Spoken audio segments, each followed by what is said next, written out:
Sejam todos muito bem-vindos à Certform, Escola de Formação Prática. O meu nome é Miguel Fragoso, eu sou economista e contabilista certificado. Sou diretor-geral da Certform e formador em contabilidade, fiscalidade e finanças empresariais. Esta é a rubrica Trate as Finanças por Tu.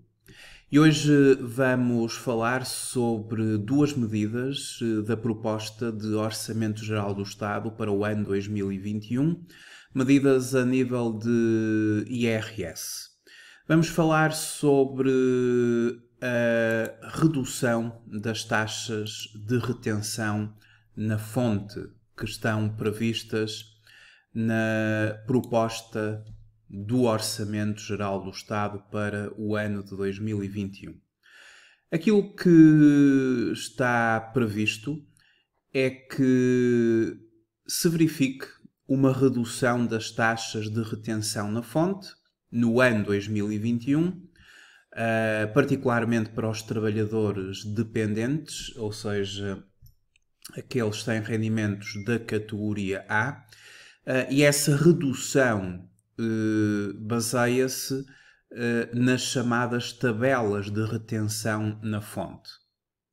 E segundo o Governo, isto é uma medida de antecipação de liquidez dos contribuintes. O orçamento prevê que esta medida vai custar aos cofres do Estado cerca de 200 milhões de euros.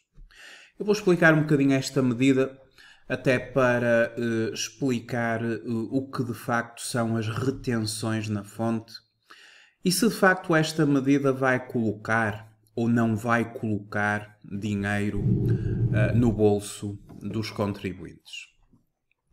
Em primeiro lugar, vou-vos mostrar as taxas de retenção na fonte que estão atualmente em vigor.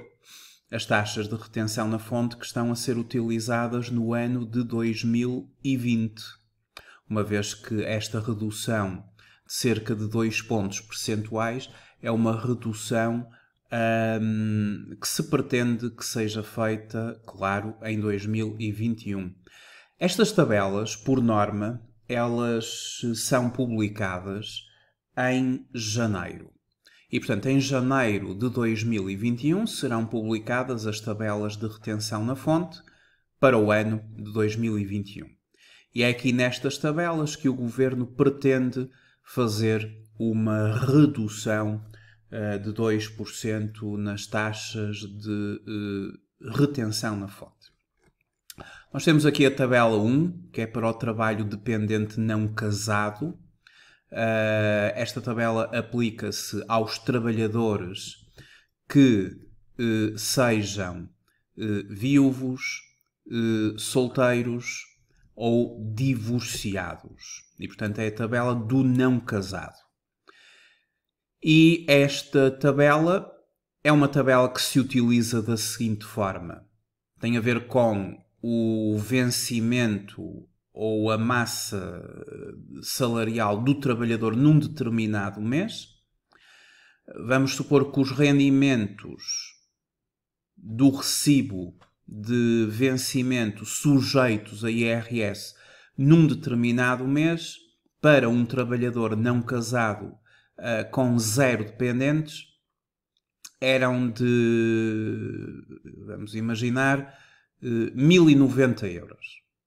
1090 euros de rendimento do trabalho dependente num determinado mês, sujeito a IRS. Então nós temos que vir à coluna de rendimentos, posicionar o rendimento na linha que imediatamente ultrapasse o mesmo, e a linha que imediatamente ultrapassa os tais 1090 euros que eu referi a título exemplificativo é 1143, e a taxa de retenção na fonte, cruzando com o número de dependentes normalmente são os filhos, a 13,5% de taxa. Então, aos 1090, eu aplicaria uma taxa de 13,5%, que dava 147,15 euros de retenção na fonte. E as retenções na fonte no trabalho dependente têm que ser sempre arredondadas para baixo. Portanto, 147,15 euros tem que ser 147 euros certinhos. Se fosse 147,80 euros, era 147 euros. Quando se faz retenções na fonte nestas tabelas, para o trabalho dependente, o arredondamento para o trabalho dependente e para as pensões. Porque as pensões também fazem parte aqui deste conjunto. Os pensionistas. O arredondamento tem que ser feito para o euro inferior. Portanto, sempre um arredondamento para baixo e fica um valor certinho. Se der 190,50, fica 190 euros. Por exemplo, a tabela do casado único titular é uma tabela que se utiliza para fazer a retenção de IRS daquele indivíduo que é casado, mas apenas ele é que aufere rendimentos. E, portanto, é exatamente com a mesma metodologia. Vamos imaginar que um sujeito casado único titular tem 2 dependentes e tem um vencimento de 800 euros. Então, para 800 euros, nós teríamos que ir a 836, que é o valor que imediatamente ultrapassa os 800 euros. E para 2 dependentes, a taxa seria de 1%. 1% de retenção na fonte. Outra tabela muito utilizada nas empresas é a tabela do casado 2 titulares. E o casado 2 titulares é quando estamos perante 2 pessoas casadas em que os 2 auferem rendimentos. E uma vez que os 2 auferem rendimentos, é esta a tabela a utilizar. Uma curiosidade. Quanto ao número de dependentes, se um casal tiver um dependente, um filho, com um grau de deficiência ou de incapacidade maior ou igual a 60%, a empresa, quando está a utilizar estas tabelas, para aquela pessoa que tem um filho ou um dependente com um grau de incapacidade ou de deficiência, claro, devidamente comprovada e permanente, igual ou superior a 60%, a empresa deve considerar que esse trabalhador é como se tivesse 5 dependentes. Um dependente com grau de deficiência permanente superior ou igual a 60% tem uma equivalência a 5 dependentes. Isso vai baixar bastante as taxas.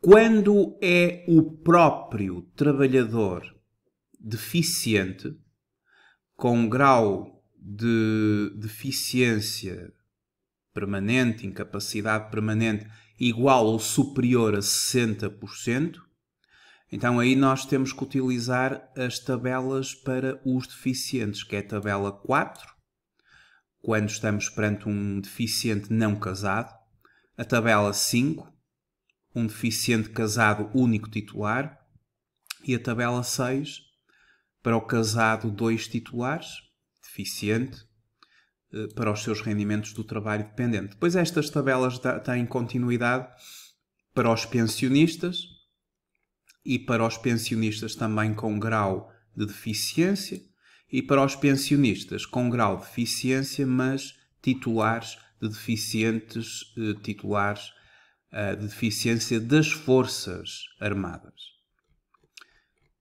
O que se pretende então é, relativamente a estas tabelas, fazer uma redução destas taxas.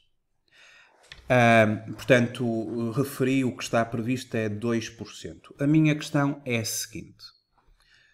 Aquilo que se justifica nesta redução das taxas para 2021, a justificação que foi feita é uma medida de antecipação de liquidez dos contribuintes. Ou seja, quando em 2021 a entidade patronal estiver a aplicar no recibo de vencimento estas taxas, vai aplicar uma taxa menor, claro. Logo, o trabalhador vai descontar menos IRS, é óbvio. No entanto, nós temos que considerar que as retenções na fonte que se baseiam nestas tabelas para o trabalho dependente, baseiam-se nestas tabelas.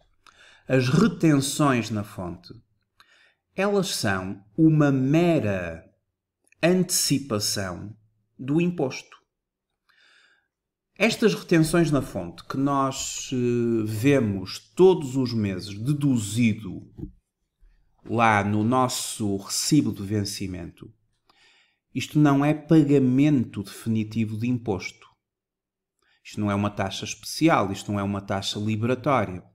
Isto trata-se de uma retenção na fonte, é uma antecipação. É um princípio, digamos que, de anestesia fiscal.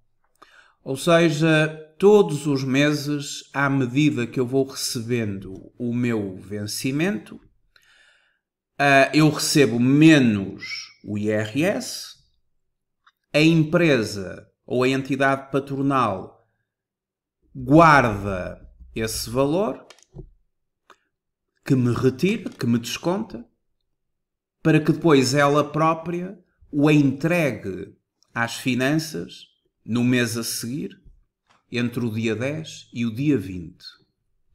São as entidades patronais que entregam à autoridade tributária os montantes retidos na fonte do dia 10 ao dia 20 do mês a seguir. Há aqui um princípio de substituição fiscal inerente ao mecanismo das retenções na fonte. Portanto, na perspectiva dos trabalhadores, isto é uma mera antecipação. E aquilo que se pode dizer é que, efetivamente, vão pagar um bocadinho menos, vão ver o seu salário um pouco aumentado. Nada de especial, um pouco aumentado. Agora, será que isto tem algum efeito na prática?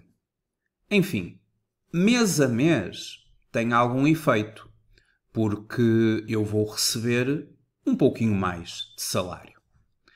Mas o que realmente conta é quando nós, na verdade, entregamos o nosso IRS às finanças. Não é? Nós entregamos o modelo 3 às finanças, declaramos os nossos rendimentos, aliás, já vem pré-preenchido e já lá vem o total da retenção na fonte que foi feita. E nessa altura, a autoridade tributária vai aplicar uma fórmula para fazer o cálculo final do nosso IRS. Eles pegam nos rendimentos brutos de cada uma das nossas categorias de rendimentos, subtraem uma dedução específica, cada tipo de rendimento tem uma determinada dedução específica, por exemplo, no trabalho dependente a dedução específica é de 4.104 euros. Ou seja, se eu tiver um valor bruto, um rendimento bruto declarado de 15.000 euros, eles subtraem 4.104 e formam o rendimento líquido da minha categoria A. Depois faz-se o mecanismo do englobamento, que é o somatório dos rendimentos líquidos das diversas categorias que foram objeto de englobamento ou em que optei em determinadas elas pelo englobamento, gera-se o rendimento coletável, aplica-se um quociente familiar para quem é casado, divide-se por 2. Para quem não é casado, divide-se por 1, que é a mesma coisa que não fazer nada. E depois aqui é que vem a situação final, que são as taxas gerais do artigo 68. Estas é que são as taxas definitivas. Isto é que é o imposto que nós realmente vamos pagar. E no código do IRS, no artigo 68 do código do IRS, nós temos as taxas gerais, que estão divididas por escalões. Ou seja, o nosso rendimento global, que quando se trata de casados ou de unidos de facto, que entendem optar pela entrega da declaração de IRS em conjunto, porque atualmente entregar a declaração de IRS em conjunto é uma opção. É verdade, a regra atual é entregar a declaração em separado. Mas, por opção, podemos entregar em conjunto. E quando se entrega em conjunto, aquele rendimento líquido total que resulta do englobamento, do somatório dos rendimentos, ele é, digamos que, premiado, entre aspas, pela aplicação de um quociente familiar, em que se divide por 2, e essa metade é colocada aqui num escalão. Quando a pessoa é não casada, divide-se por 1 e, portanto, o quociente ao ser 1, enfim, não há qualquer alteração no rendimento. É posicionado aqui num escalão e é mediante esse escalão que o contribuinte é tributado. Por exemplo, esta é a tabela mais recente, a que está em vigor. E esta tabela não vai alterar.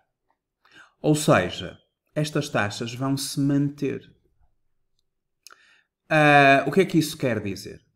Quer dizer que, no fim, o que vai acontecer é que vão aplicar as taxas finais aos nossos rendimentos.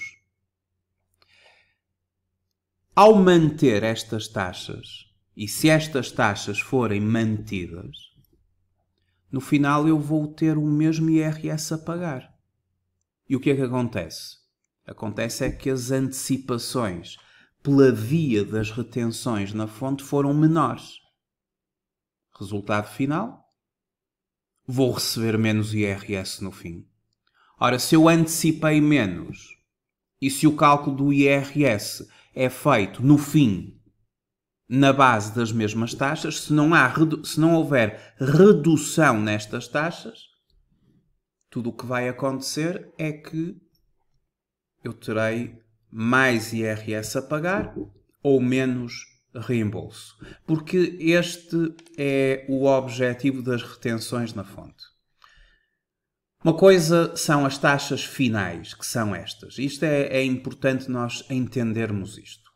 Uma coisa são as taxas finais. Isto é aquilo a que a autoridade tributária aplica no fim. Eu já referi que quem é casado, eles dividem o rendimento coletável por 2, enquadram num escalão, aplicam a taxa e depois de aplicarem a taxa voltam a multiplicar por 2. Está bem? E desse produto, dessa multiplicação por 2, forma-se a chamada coleta. E vai ser a essa coleta que vão deduzir as deduções à coleta, que são aquelas despesas todas, não é? As despesas gerais, as despesas de educação, as despesas relacionadas com a saúde, as despesas relacionadas com imóveis, como as rendas, e também nessa fase deduzem o IRS retido na fonte, as antecipações. E se esse IRS retido na fonte, através destas taxas de retenção, se o montante global do imposto retido na fonte superar aquele imposto liquidado, eles devolvem-me a diferença. Por isso é que existe IRS a receber. Por isso é que nós temos o IRS a receber quando temos. Se as retenções na fonte que são feitas ao longo do ano ficarem aquém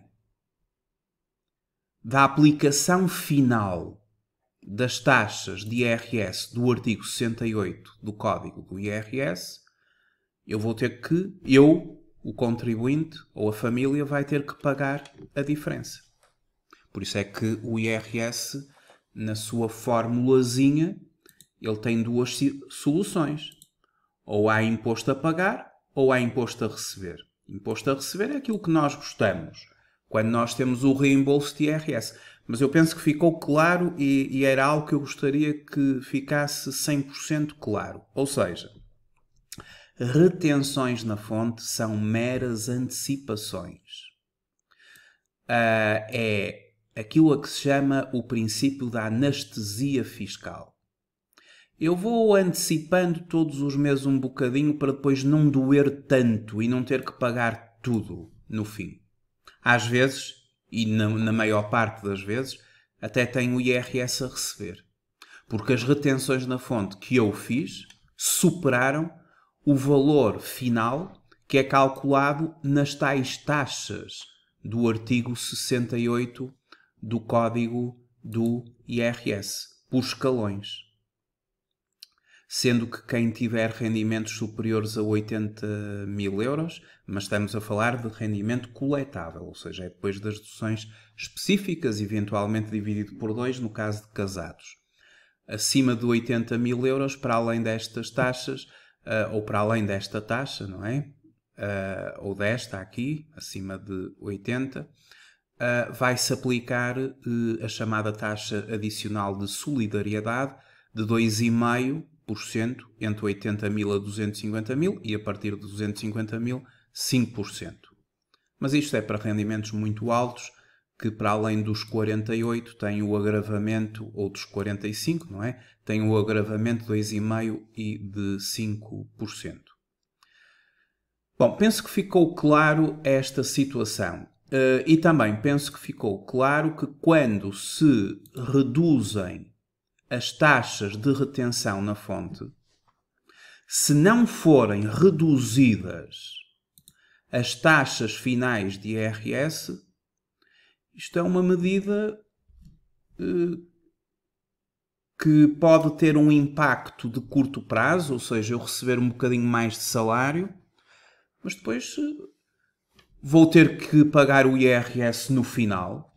E se o IRS é calculado na base das mesmas taxas, eu vou ter que pagar mais IRS, ou seja, eu vou ter que, ou eventualmente eu não vou ser reembolsado ao mesmo nível que era no ano anterior, porque as taxas finais mantiveram-se e eu antecipei menos e, portanto, vou ter menos imposto a receber quando estas taxas se mantêm.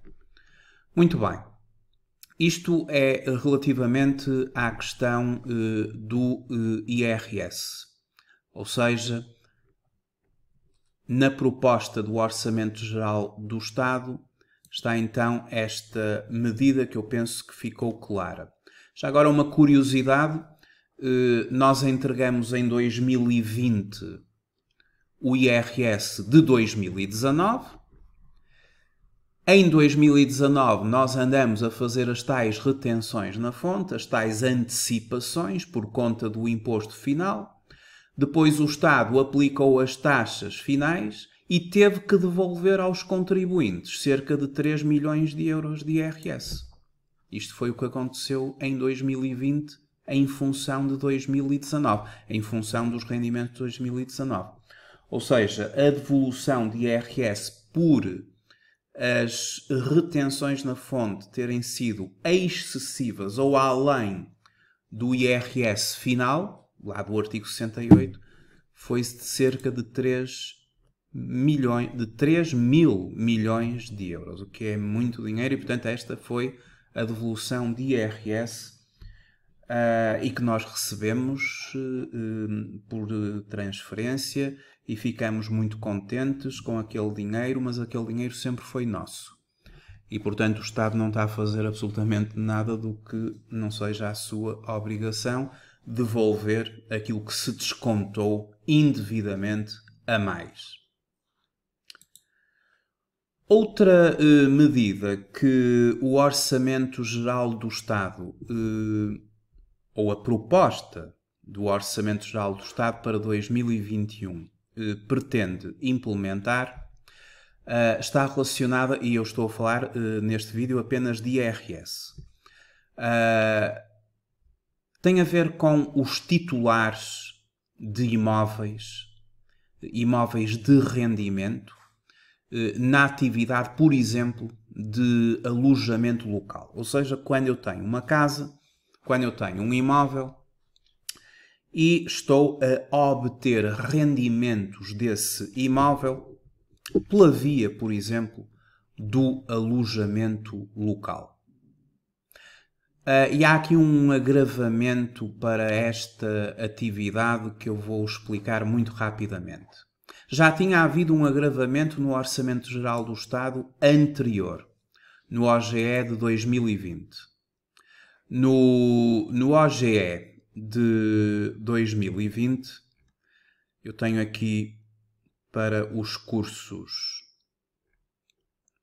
quando estive a fazer a análise do Orçamento Geral do Estado para 2020. No Orçamento Geral do Estado de 2020 tinha havido um agravamento do coeficiente a aplicar nos rendimentos de exploração de estabelecimento de alojamento local quando os mesmos estivessem em áreas de contenção de alojamento local. E aqui o coeficiente aplicável aos rendimentos da exploração de estabelecimento de alojamento local na modalidade moradia ou apartamento, localizados em áreas de contenção, passou de 35% a 50%. Ou seja, se eu, por exemplo, obtive, vamos imaginar, 10 mil euros de rendimento de um apartamento que está localizado numa área de contenção, a autoridade tributária vai-me aplicar 50% aos 10 mil euros, ou seja, 5 mil euros, e esse valor é o valor que será englobado como rendimento da categoria B. E, portanto, trata-se de um regime simplificado que, em vez de 35%, passou para 50%. Mas isto só para os imóveis que estejam em áreas de contenção. E áreas de contenção são determinadas zonas das cidades, particularmente de Lisboa e do Porto, que estavam efetivamente a ser extremamente exploradas pelo alojamento local. E, portanto, os imóveis situados nessas zonas têm um englobamento superior, ou seja, 50%. Se o imóvel estiver construído numa área que não seja considerada de contenção, mantém os mesmos 35%. Mas já o Orçamento Geral do Estado do ano anterior tinha este agravamento. Mas este novo Orçamento Geral do Estado, ou aquilo que é a sua proposta, pretende também implementar aqui uma política nova para os rendimentos dos titulares de imóveis de rendimento na atividade, particularmente do alojamento local, que é aquilo que nós mais conhecemos quando se trata de rendimentos de imóveis na atividade da categoria B. Então, até aqui existia uma isenção de IRS ou uma exclusão à tributação de IRS para os sujeitos passivos titulares de imóveis que retirassem o imóvel da atividade de alojamento local para o transferir, para o afetar ao arrendamento. E isto só se aplicava, claro, para contratos de arrendamento de pelo menos 5 anos. E se eu tivesse um imóvel em alojamento local ou afeto à atividade de alojamento local, e nesse sentido eu estaria a ser tributado pela categoria B, e retirasse esse imóvel dessa atividade para o afetar à atividade do arrendamento, e o arrendamento pertence à categoria F, prediais, eu gozo de isenção do imposto, desde que o contrato de arrendamento seja de pelo menos 5 anos.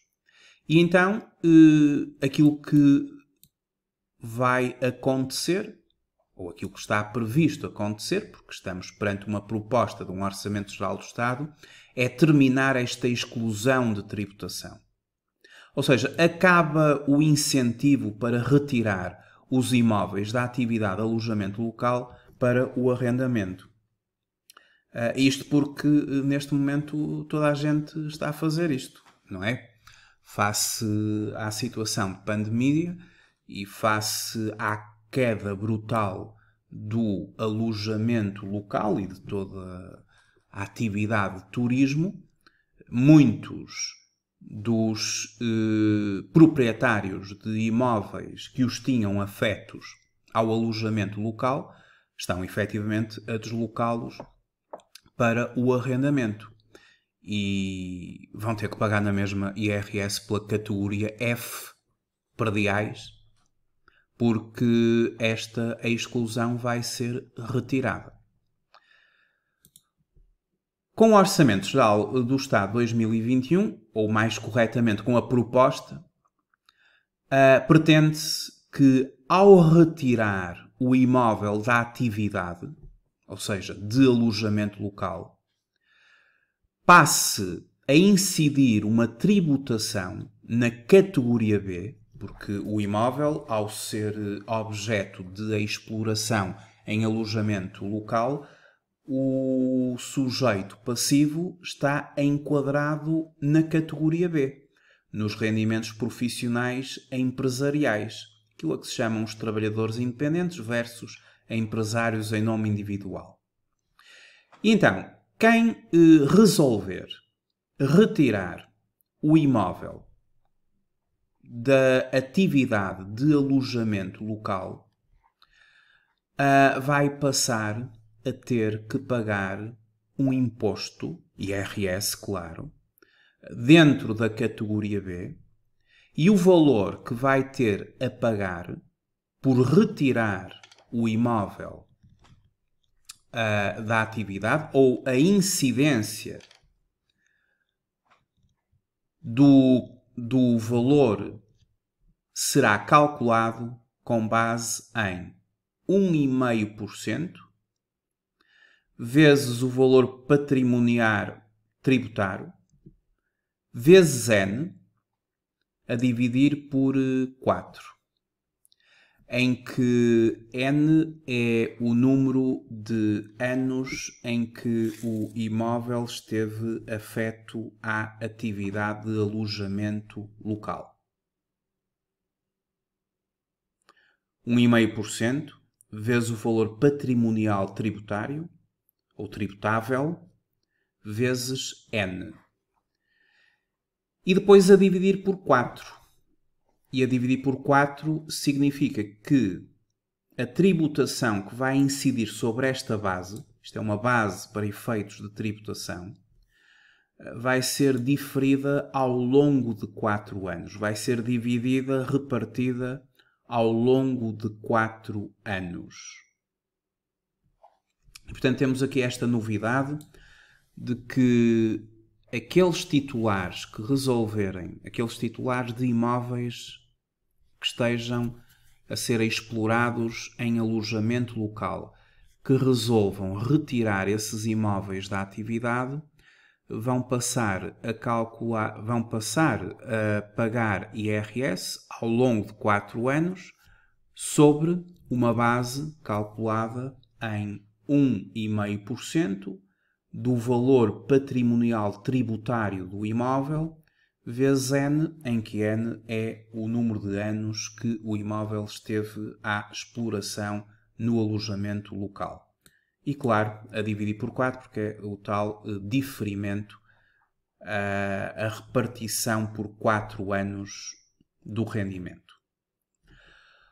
Outra novidade que o Orçamento Geral do Estado pretende implementar é a seguinte: para imóvel afeto à atividade de alojamento local.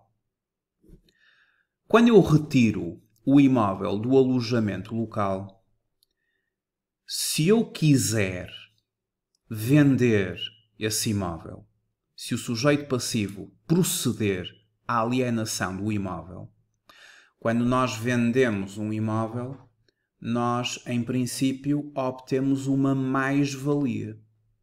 A mais-valia é o ganho, é a diferença entre o valor de realização, o valor de venda, menos o valor de aquisição, o valor de compra.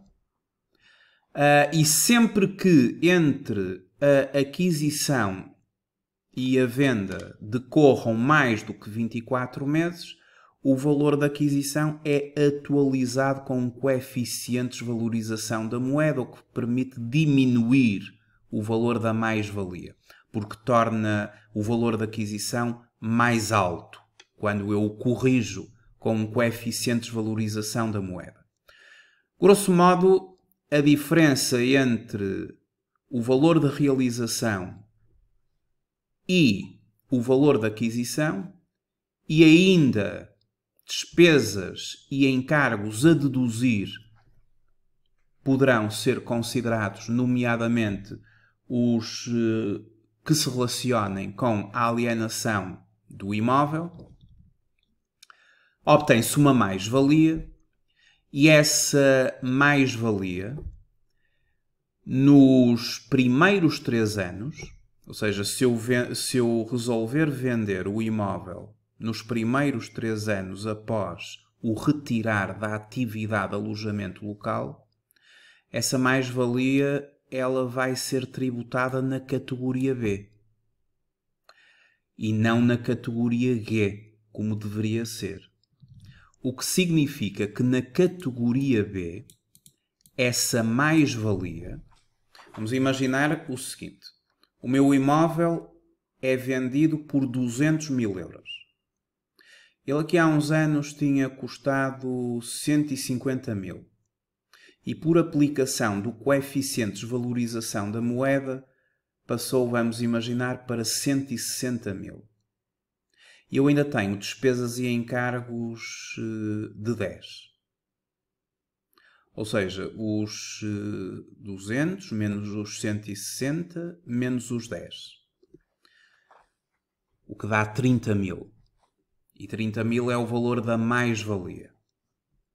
Essa mais-valia entra na categoria B e, ao entrar na categoria B, fica submetida ao regime simplificado, o que significa que, para efeitos de englobamento, é aplicado um coeficiente de 95% ou de 0,95.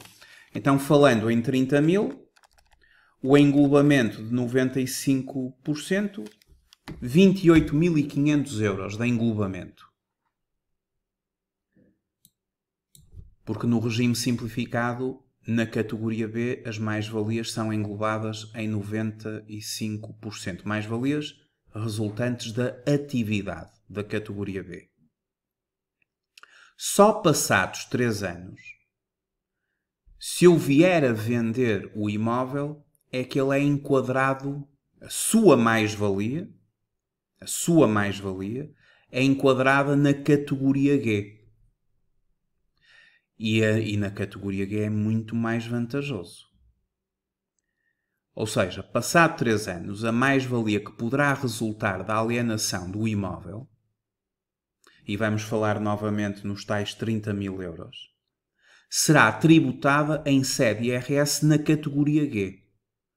E nesta categoria, o englobamento é em metade da mais-valia, 50%. Ou seja, eles englobam em 15.000. Em vez dos tais 28.500 se eu resolver vender nos 3 primeiros anos após retirar o imóvel do alojamento local. E, portanto, nesta categoria o englobamento é em metade a mais-valia, no caso de não haver opção por reinvestimento. Porque quando se faz reinvestimento dos valores de realização, as mais-valias gozam de isenção, no caso da categoria G. E, portanto, nós temos aqui uma política francamente onerosa para o alojamento local ou para a deslocação do rendimento de alojamento local, por exemplo, para arrendamento. Política perfeitamente contrária do que existia até aqui, porque até aqui a política era o incentivo a que o proprietário retirasse o imóvel do alojamento para o passar para o arrendamento, ficando aí excluído de imposto caso o contrato de arrendamento fosse de pelo menos 5 anos. Agora não, agora neste novo Orçamento Geral do Estado 2021 e a sua proposta, ao fazer esta deslocação de arrendamento local ou de alojamento local para arrendamento, ou ao retirar o imóvel do alojamento local, vai ficar sujeito a 1,5% vezes o valor patrimonial tributário vezes N a dividir por 4 integrado na categoria B durante 4 anos, não é?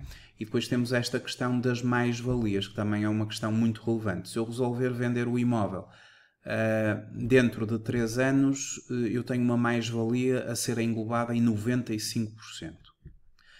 Se eu esperar 3 anos e resolver vender o imóvel a posteriori dos 3 anos, não é?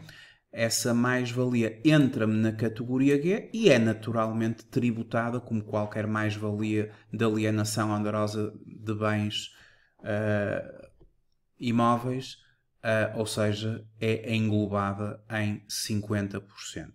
Eu não digo é tributada, eu digo é englobada, porque não vai pagar 50%, vai ser englobado em 50%.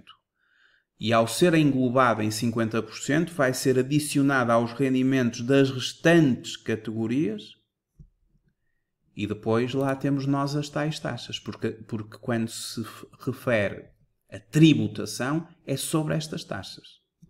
50% é o englobamento da mais-valia. E depois esses 50% juntos com os restantes rendimentos, ao formarem um rendimento coletável, vão estar posicionados nestes escalões. E nos 3 primeiros anos, a mais-valia é englobada em 95%. Para que depois, junto com os restantes rendimentos, seja posicionada aqui num dos escalões, tem tudo a ver com o rendimento englobado do contribuinte e a formação do seu rendimento coletável. Fica então assim feita esta análise a 2 medidas do Orçamento Geral do Estado para o ano de 2021. É uma proposta de Orçamento Geral do Estado. A Certeform desenvolve um conjunto de cursos de formação na área de contabilidade e fiscalidade. Somos certificados em 13 áreas de formação. sendo que uma delas é a área das ciências empresariais, onde na modalidade e-learning e live streaming temos vários cursos onde matérias de fiscalidade são abordadas, nomeadamente o curso prático de contabilidade e fiscalidade com informática aplicada, o curso prático de IRC, o curso prático de gestão fiscal, onde toda a fiscalidade portuguesa é ministrada e sempre num contexto prático, o Mini MBA em Finanças Empresariais e Fiscalidade Aplicada, em e-learning, o curso prático de Fiscalidade e Impostos Diferidos, também o curso prático de Processamento de Salários IRS e Segurança Social com Informática Aplicada. São os cursos onde a fiscalidade é desenvolvida. As nossas formações são neste momento ministradas em e-learning ou em live streaming. E algo que tem caracterizado a opinião dos formandos que têm feito as nossas formações em e-learning é que os testemunhos dos mesmos, e que são testemunhos autorizados pelos formandos, são testemunhos que nos orgulham muito do ponto de vista do feedback que os nossos formandos nos dão aos cursos. E particularmente nesta fase do e-learning, nós destacamos o facto de os nossos formandos que estão a terminar cursos e que terminaram já, destacam a forte componente de videoaulas que os nossos cursos apresentam. Ou seja, o nosso sistema de formação online não é uma mera formação de leitura de manuais e de slides, é particularmente baseado em videoaulas em que todos os temas são minuciosamente expostos e com resolução de casos práticos também em sistema de videoaula, ou seja, a componente multimédia dos cursos é muito forte, isso é algo muito valorizado pelos nossos formandos e os testemunhos mais recentes assim o comprovam.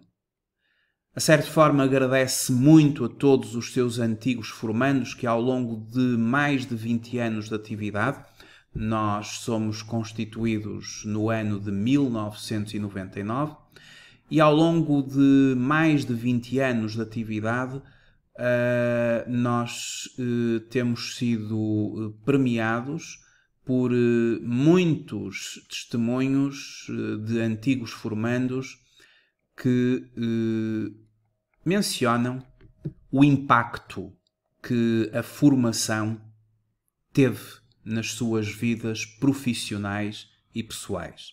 E este é o nosso objetivo fundamental ao ministrar cursos de formação. É que os mesmos tenham um impacto na vida profissional e pessoal dos nossos formandos. Nós queremos que os nossos cursos formem pessoas mais confiantes, pessoas mais preparadas para enfrentar os desafios do mercado de trabalho. Por isso, fica aqui uma breve apresentação aos cursos de formação da Certform. E agradeço muito o facto de ter visualizado este vídeo. Vamos continuar a falar sobre o Orçamento Geral do Estado para 2021, sendo que, quando o mesmo for definitivamente aprovado, vamos também fazer alguns vídeos já com medidas aprovadas relativamente ao novo Orçamento Geral do Estado. Muito obrigado por ter visualizado este vídeo e até breve.